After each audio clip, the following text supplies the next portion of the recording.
The Principality of Orchha was situated in the region of Bundelkhand, that is considered the heart of India. This is where the present-day states of Madhya Pradesh and Uttar Pradesh seem to have a confluence. In past, this place was densely forested, full of deep ravines, and this is where flows swift-flowing river Betwa. Natural protection was good enough, and no Bundela ruler ever felt the need to raise high ramparts or dig deep moats to protect the fort here. The fort at Orchha has an appearance very different from many other forts in India. It doesn't look like a military building, but a beautiful palace well protected. A really beautiful place to be around.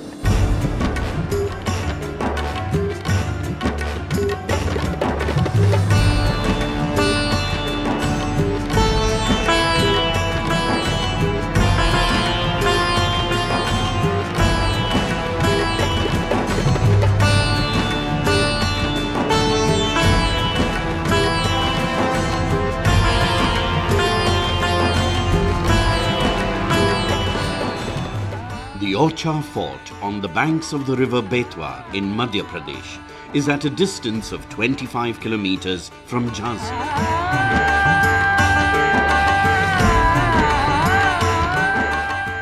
The town of Orchha is famous the world over for its palaces, temples and canopies built in a blend of Hindu and Islamic architecture.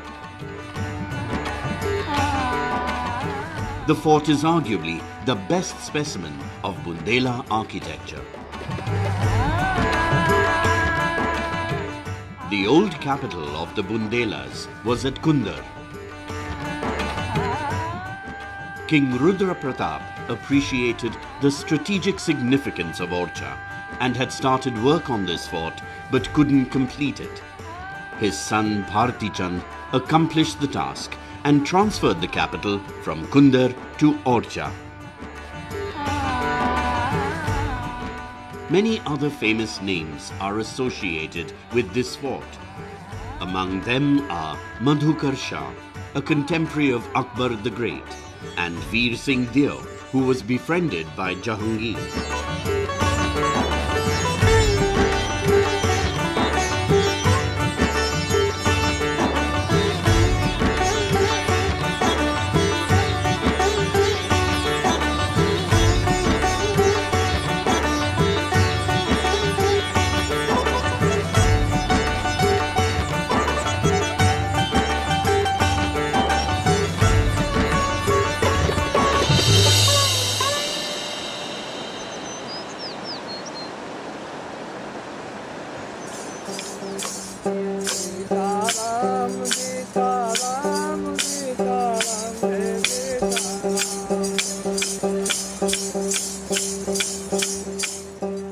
The river Betwa has an intimate and inseparable link with Orchha.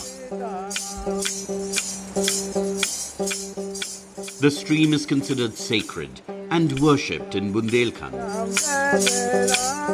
A dip in its water is believed to be holy and it is praised in folk songs. The same river serves as a moat for the fort.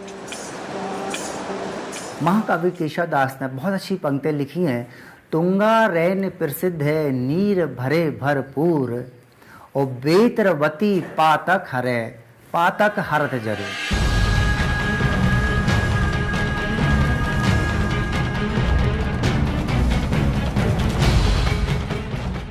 Bundelkhand is a rugged region covered by dense forest. That is the reason the fort was considered almost invincible.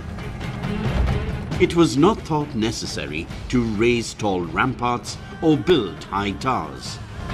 The thick walls were built only to provide seclusion and privacy for those who dwelt in the palaces within the fort. The ramparts and the gates here are quite low. Most of the fortifications date back to the times of Madhukar Shah and Veer Singh Deo.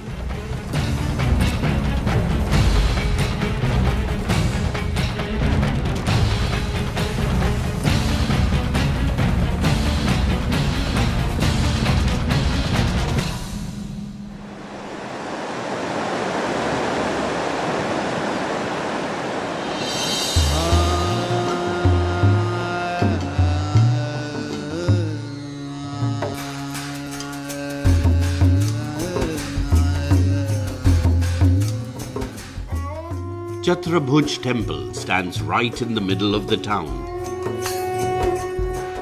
It is not built in the style of traditional Hindu temples.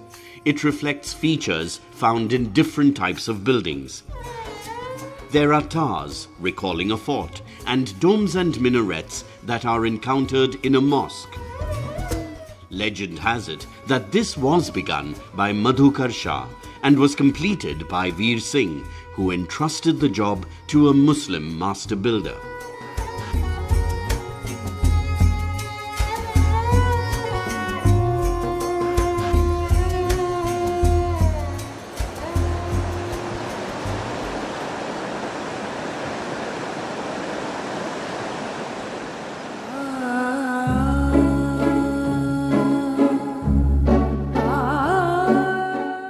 Raja Mahal is a three-storied building.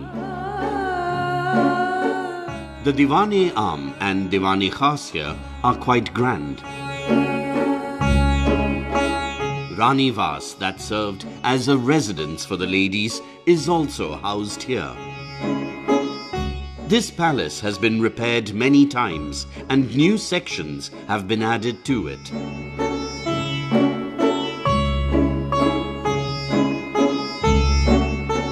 You actually have a boom in the construction of the forts, the enlargement of the forts, the kind of construction of the palaces, and generally the patronage of all of the arts at a time when the rulers have become Mughal mansabdars.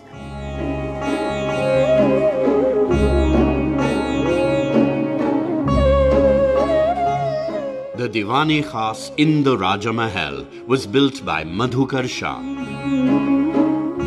Not only was Madhukar Shah a high-ranking mansabdar in Akbar's court, but he was also a connoisseur of art, literature and music.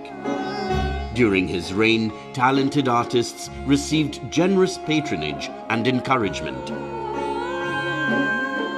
Orchha began to emerge as the cultural capital in the north.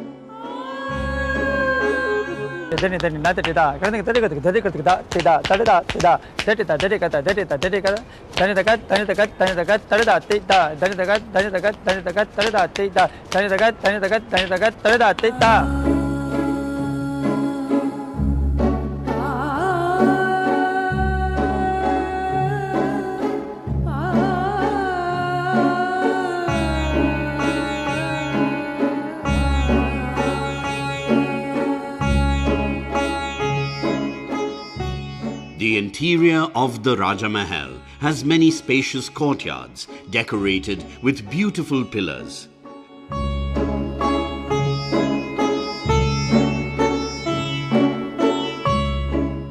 Darbar Mahal is adorned with beautiful paintings depicting scenes of royal life, hunts and celebrations. The best specimens of the Orchha school of miniatures can be seen here. Because of this rich collection of paintings, it is also called Rangeen Mahal.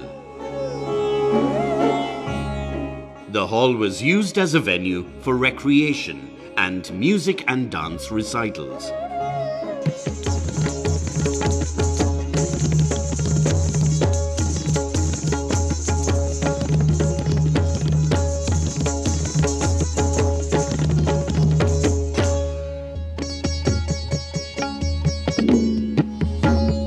Most of the paintings in the bedroom of the ruler of Orchha create a romantic mood. The dalliance of lovers is juxtaposed with depiction of celestial love between Radha and Krishna. The Mughal court's influence is quite clear in these works.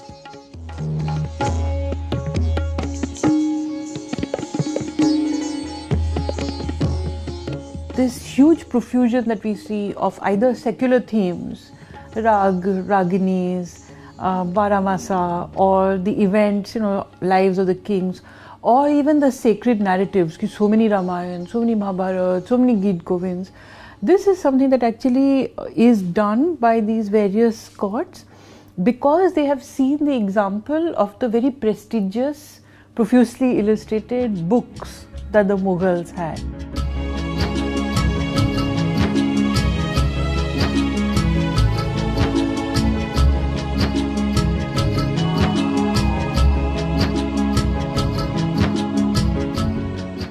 Divani Arm is the main complex in this palace. This too was built by Madhukar Shah.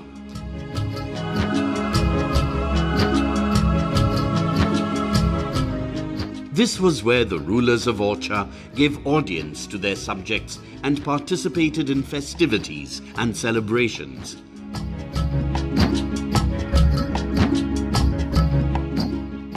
The paintings on the wall here have, alas, faded with the passage of time.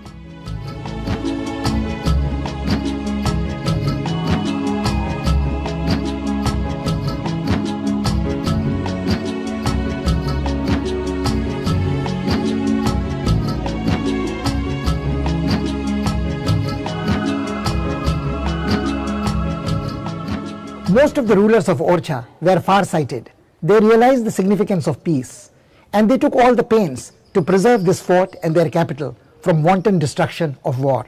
And this is the reason their accomplished diplomacy ensured that this fort is far better preserved today than many other forts of India. Many art historians believe that it is here in Orchha, in this fort, that we encounter the best examples of Hindu-Islamic architectural style. The miniature paintings of Orchha in the fort and in the temples around are world famous.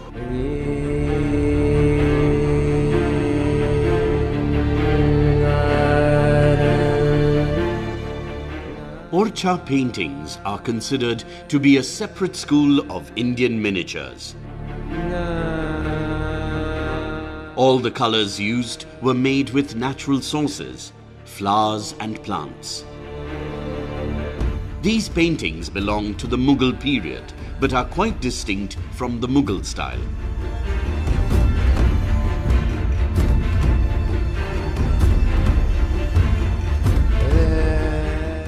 Most of these paintings date back to the reign of Veer Singh. The Bundela ruler was a great patron of the arts, and his court drew artists like a strong magnet.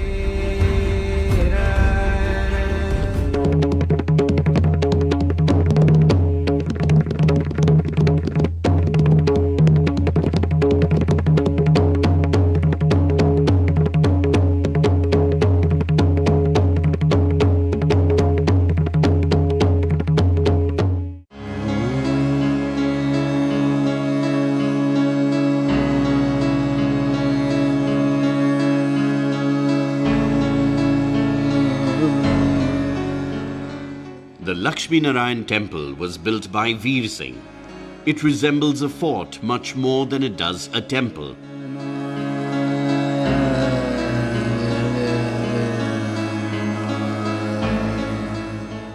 It is internationally renowned for the paintings on its walls and ceilings.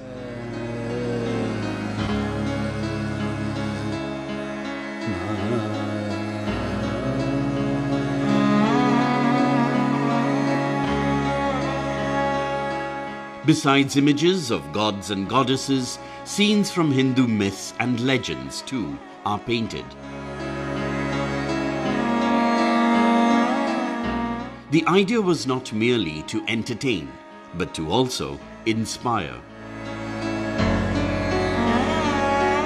You will find that when a painting has to be designed to be put on a wall in an area of public access to the ruler, there is a lot of thought done in order to plan what kind of paintings, what kind of themes will be depicted in these kind of areas.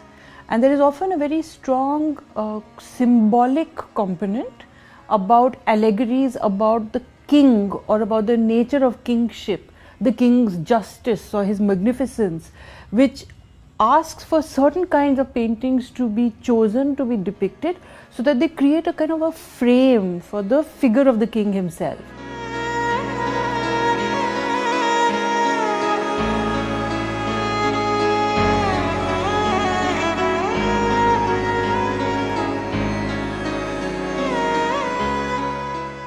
The subject of the paintings in the Lakshmi Narayan temple is not restricted to romantic heroes and heroines. They also chronicle the historic events of the 18th and 19th centuries. There is a remarkable realistic portrayal of the British siege of Jhansi in 1857.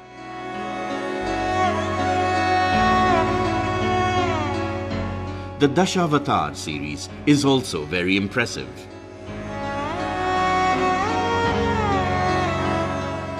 The Dashavatar, we have to also remember, has a strong political message, because it's not just about God, but it's about God coming down to earth to rescue people in times of trouble. And therefore the analogy between the acts of God as protectors of the people and the acts of these kings as protectors of the people is something that is commonly made.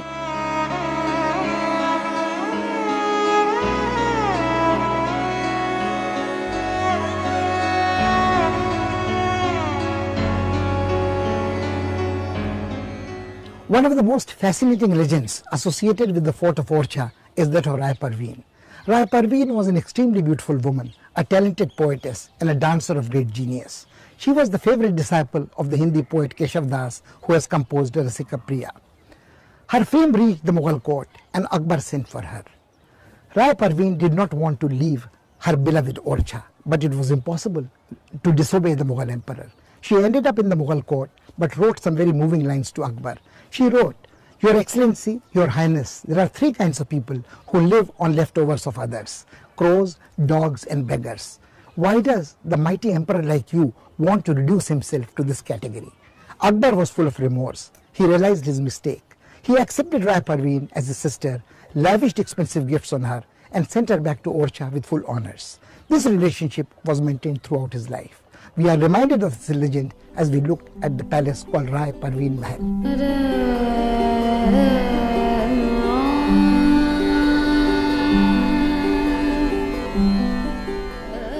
The palace of Rai Parveen may be small in size, but it is second to none among the many beautiful buildings in Orchha.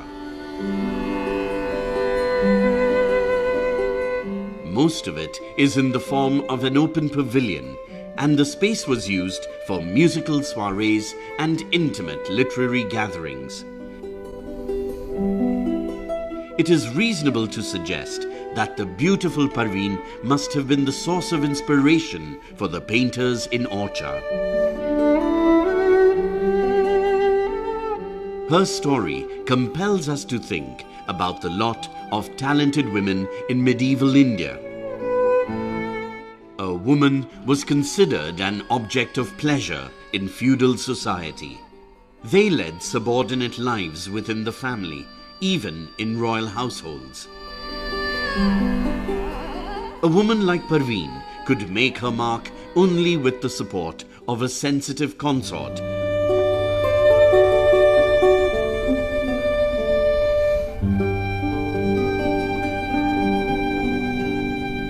One of the major attractions of the fort at Orchha is a building called Jahangir Mahal. It is believed that the Mughal Emperor Jahangir was not yet called Jahangir, was Prince Salim, and had raised the banner of revolt against his mighty father Akbar. He was beset with very many difficulties. It was in the moments of distress that the Bundela ruler Veer Singh Judev afforded him protection, gave him generous help. And when Salim became Emperor Jahangir, he never forgot this debt.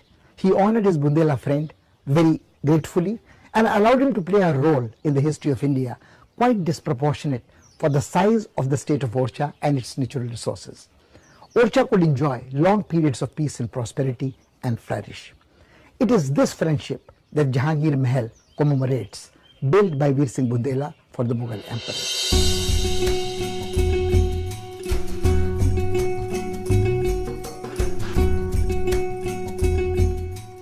Jahangir Mahal, a witness to the friendship between the Mughals and the Bundelas, is famous for its harmonious architectural style. While building it, Veer Singh didn't forget the local vernacular style of Bundelkhand. Domes and arches were added following the Mughal fashion.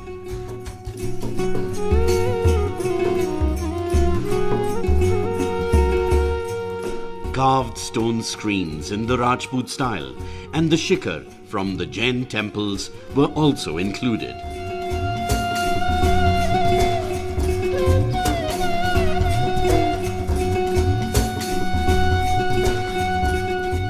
Although there is a great diversity of influences here, nothing jars the senses or appears in bad taste. In fact, the different elements seem to complement each other.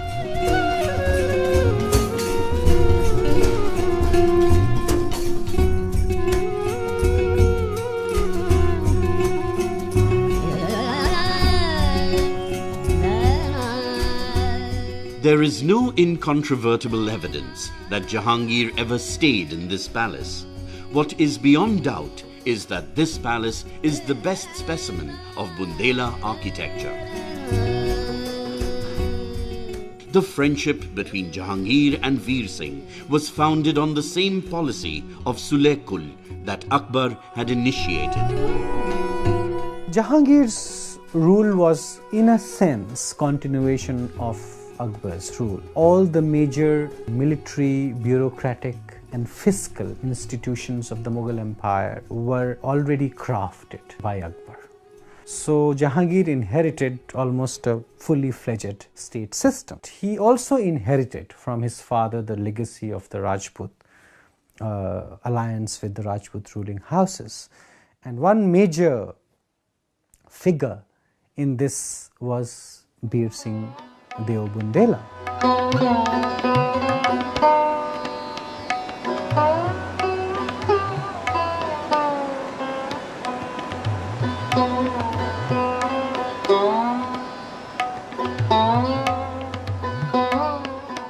The Chhatris or canopied cenotaphs of Orchha are outstanding examples of Bundela architecture. Here, one encounters elements of mausoleums, palaces, temples and forts, all in one place. The last rites of the rulers of Orchha and the members of the royal family were performed on the banks of the Betwa river, and the Chhatris are built here to mark the spot of their cremation. The characteristic feature of Bundela palaces are domes and the Chhatris that bear triangular shikhars as their mark of identity.